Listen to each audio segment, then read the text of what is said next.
The first thing that stood out to me were her ears and the fact that she had absolutely no whiskers. We didn't even know if she was a gray cat or not because a lot of the animals we were getting were gray, whether they were white or tan. She obviously had very obvious burns all over her. She was in pretty bad shock. And because of the smoke inhalation, she did have to spend the day and the night in our one of our oxygen kennels, and we actually had a tech who stayed overnight with her because that's how much she needed the oxygen.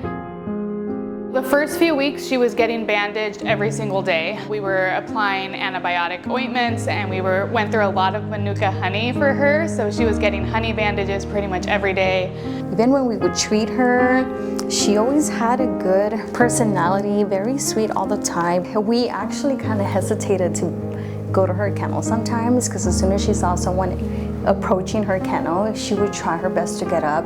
And we didn't want to really pet her because she had severe burns all over her body. So we would just reach out our hand and she would actually head bump us.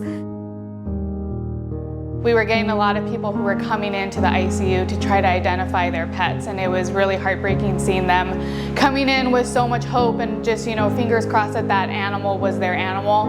And it was hard to identify these animals because they all were just in really rough shape. Lots of folks thought they might be hers, but unfortunately not. Until one day, a couple came in and they had an inkling that she might be their cat. They only had a few minutes to evacuate, but they couldn't find Miss Minnie here.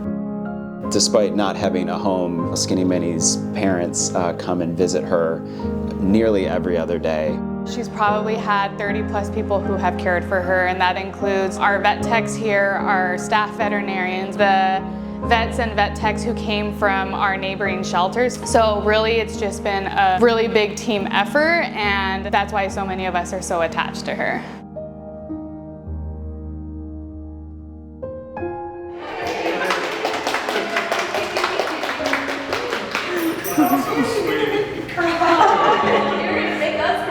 She's got to come and say hi to everybody. Sweet.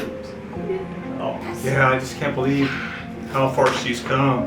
You guys just did an amazing job. It's just so nice to see her be a cat. Yeah. And be normal and be able to do all that.